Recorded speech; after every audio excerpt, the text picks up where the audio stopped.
football. Yeah. We ought to make a buck off of it.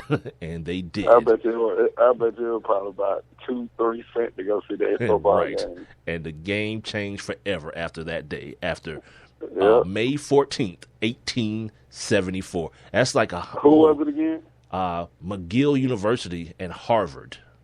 They met at Cambridge, Massachusetts. Harvard would be the first one to charge something. Yeah, all the smart kids like, hold on, what are y'all doing? Why are y'all playing? Why are you putting these kids on the field and no one's making any money?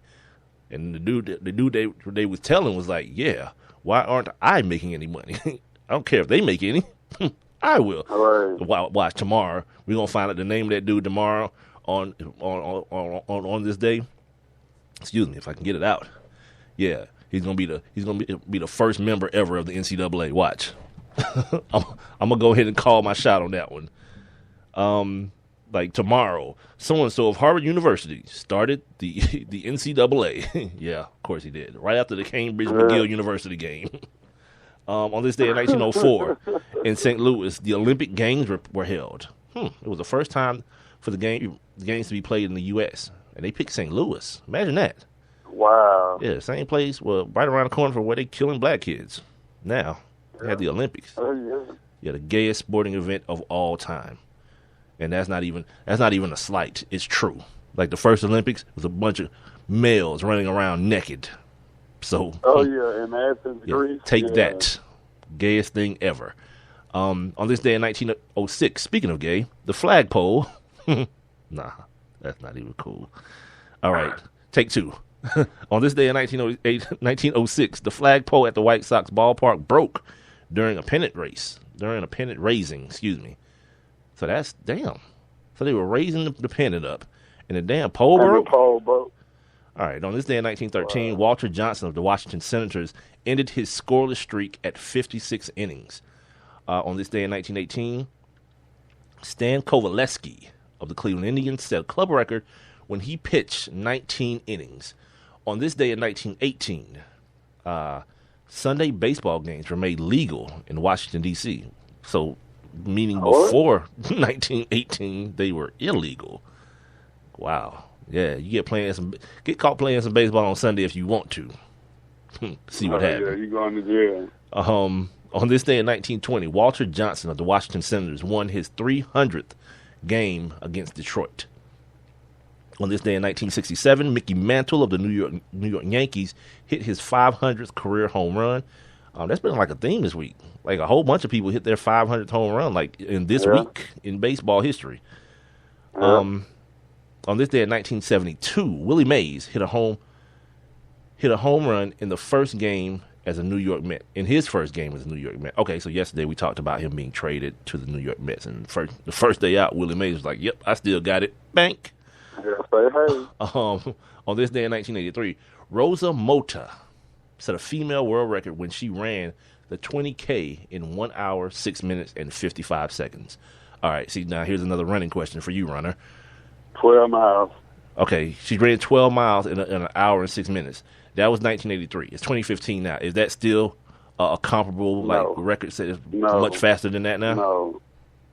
She did it in an hour and what, 12 minutes? 6 minutes and 55 seconds. So basically an hour and 7 minutes. I mean, yeah, you know some of our native brothers, they out there, yeah, they doing 12 miles faster than that. Because like I told you the other day, like, shoot, they running through the 10K, the Peachtree, they running through that in less than 20 minutes. And the Peachtree is what? Peachtree Roadway. I mean, I know the Peachtree. How many miles? Like, look, dude, I'm not that out of it today. I know what the Peachtree is. How many miles is it? It's a 10K. 10. It's 6.2 miles. Okay, so that's what I'm saying. So the other one is 12.4. Yeah. Okay. So there's some Africans out there, and out there killing that, man. So they run. If they run that in 20 minutes, though, think about it. They run that in 20 minutes. 6 times 3 is 18, and that's still, that's still 60 minutes. So it must still be. No, I just told you that some dudes are killing the Peachtree in less than 20 minutes. Yeah, that's what I'm saying. So let's call it 20 minutes. At 6 miles. Yeah, 40 minutes. You talking about 40 minutes? No. If you finish the Peachtree in less than 20 minutes. Because I'm looking at 20K. I'm sorry, I'm looking at 20K. It's just double. All right. Well, scratch that too. So you talking about less than an hour? Yeah, scratch but that you too. got to think back then, man, cats was wearing them Cortez Nikes with the waffle bottoms. You know, like that was the real running shoe back then. Like it wasn't a big variety of tech. You know, when you start talking about technology and all that kind of stuff. For all my trap boys out there, he's talking about the Dope Man Nike, just in case, you know. Yeah, Dope Man Nike. The Cortez. Hey, if you got them, you know they Cortez. He like Cortez. But, Dope Man Nike. Oh, all right, shout out. I know what you're talking about. Yeah, with the waffle bottom. Yeah, like that was the original running shoe. That's why, like, you know, now when they sell those shoes, it's so funny to me because I'm like, okay, people just kicking it in these.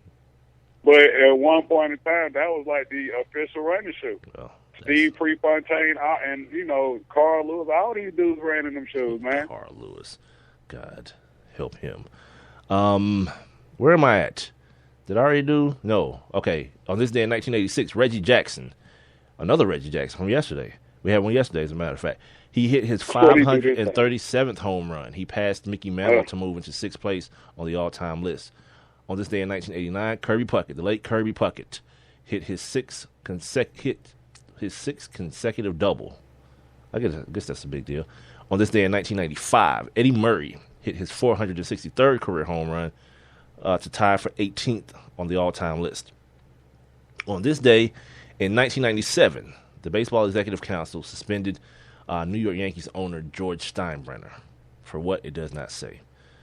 And on this day, finally, in 2002, it was announced that Ken Hitchcock had signed a 4-year contract to be head coach of the Philadelphia Flyers.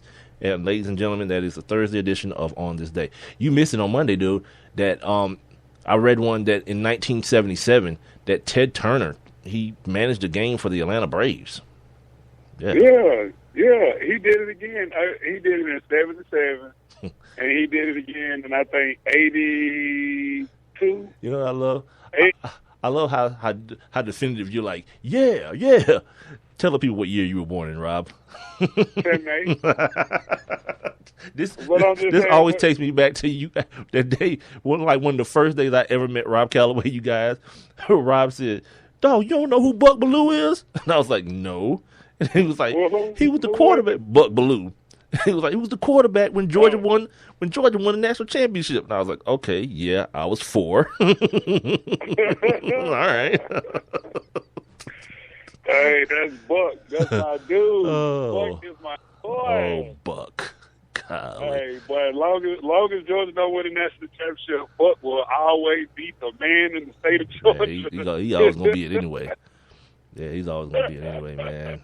Especially to the old cats. Hey, but you know what's so awesome, man? Like, just thinking, like, Ted Turner, man. Ted Turner, he was at the game last night. He was. Did you see him? Yeah, I did. Had a bunch of young toddies with him, too. Oh, Ted. They were probably his grandkids. Yeah, that's what they said about Robert Kraft. And then we found out differently. Look at that young girl with him. That's probably like his daughter's child. No, she could be, though. Yeah, right. But you know, Ted Turner, I want to say in between, because like I said, we were definitely living the last time he did it. I want to say it was like when they fired Bobby Cox. No, I was living the first time he did it. I was like 2 months old, though. Shut up, man. That's what I'm saying. When we legitimately, I'm talking about legit. And I think that was 83. I think that was like 83 that he did that. And he, right in the bullpen, you know, with the jersey on and everything. Which is another one of the worst things about baseball. These old wrinkly men. Your favorite. In full uniform with spikes on and everything. Like, my man, we're not going to ask you to pinch hit. I promise that's not going to happen. You know what I mean? Joe Torre. That is so funny. You're not going to have to go into the game, Joe. Just put on some damn khakis and a Braves polo shirt. Be an adult. Hey, and Leo and Rocket thinking they might put him in the game like he look like he's nervous as hell. But his old noodle ass arm ain't gonna be able to throw nothing. 12 miles an hour. That's it. Getting rocked to sleep. You know what? I mean, it just seems like they could just wear Braves polo jerseys. Polo shirts and blue pants and stuff, man. Be an adult. Like real coach wear. Yeah, be a damn adult. Yeah, you gotta put on your spikes so Oh, when my you God. go out there and act like a child, like Lou Pinella, and start kicking dirt on another grown man.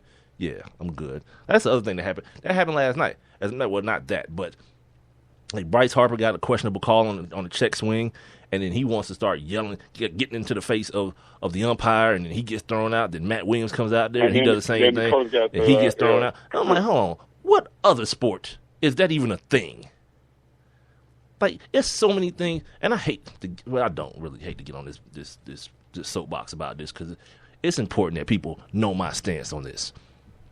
Okay, we already talked about the managers wearing full uniform. Like, to put it in context, just imagine Popovich in a Spurs uniform on the sideline coaching. How ridiculous that would be! Like, he got on. He got the sweatsuit. He got on the He got on the uniform. He got on the uniform with the. He got on like. Hold on. Yeah, Do ask he me. have just straight skin? Do he have skin under the jersey, or do he have on the t-shirt? Yeah. He got on a t-shirt. With it? He got on skin, but he got on like the elbow sleeve on his shooting arm, like like okay. And he got on a headband. You dig what I'm saying? Yeah, he got a headband on too. Jesus. Yeah, see, Jesus. you see how ridiculous that sounds? Me saying that. You see just how ridiculous that sounds is exactly how ridiculous it looks for them dudes to be in the dugout with full gear on. No, see, here's the deal, man. Here's the deal. In baseball, all of them can't play baseball for the most part. You know what I'm saying? Like, All them dudes ain't played no damn baseball. who did? I mean, unless you consider like some of these dudes in the minor leagues, like Joe Madden, a minor league star. Who counts that? What I'm just saying. Like some dude who couldn't get past single A. What I'm just saying. Right, what I'm just saying. Like, just imagine Bud. Just imagine Bud on the sideline in the Hawks. Right. Like some of these dudes, it just wouldn't even Like, go over right. and then Bud got on like he got on like the body armor under the jersey like Dwight Howard, you know, the rib pads and stuff, and then the little thigh pad girdle. God. Yeah, it's ridiculous. Oh my God. It's ridiculous. Oh my God. Like you at the game, you see like my Tom God. Coughlin. You know what I mean? He got on like shoulder pad and eye black under his eye. You know, he spatted up. No, screw that. Mike Smith when he was with the Right. Falcons. He got on like 12 wristbands too. All the way up to his elbow. Like 12 pair of socks like Dion used to wear. No, that's funny. Just ridiculousness, No, man. that's Stop funny. playing. No, that's Okay, funny. so that's one funny. thing. No, that's funny. The other thing that pisses me That off was about the joke of the baseball day. is that other thing where you get to like get into the umpire's face and the dude starts kicking dirt and all that kind of stuff. For what? You think he gonna be like, all right, since you just mad, I'm gonna take back my call. It wasn't a check swing. Start the at bat over. No, that's not gonna happen. But in baseball, it always happens. Now here's the other thing, and it's more than three, but I'm just gonna give y'all three right now. When these little baseball skirmishes happen, okay, back up. If two people get into it, let's say J.R. Smith and Joakim Noah get into it in a basketball game, what's the first thing that everyone's looking for right now to see if it happens? What, contact? No. They already made contact. All that's already happened. Well, to say they're going to get kicked out the game? No. The tech? We're looking at the benches to make sure no one puts one step on the floor. Because if you put your foot on the floor, didn't that happen with Amari Stoudemire or one of those Phoenix Dallas series a while ago and changed the whole series? That's what needs to happen in baseball. What the hell are you running from the dugout for? You're 300 feet away. By the time you get here, it's over. And now the game is already slow as hell and boring as hell. Now we have to wait for all, because no one's throwing a blow. Ain't nobody threw no blow. Everyone's arguing and talking about somebody else's mama or whatever. But now all of a sudden, you got to dispense another 30-something people to get back to the game. It's ridiculous. I mean, that's crazy. If you don't care about saving your sport, you hold on to those stupid traditions, because that's all baseball is, a gang of stupid traditions. What about when the Braves minor league coach done lost his mind out there and then got behind the pitcher's line and threw the rising leg like it was a ball? Grenades. Yeah, it's like, come on, my man. You're an adult. And again, anytime that happens in baseball, if you're one of these baseball purists and you like, well, that's just part of the game. All I'm going to say is this: imagine that being any other sport. Imagine that, except hockey, because hockey's ridiculous too.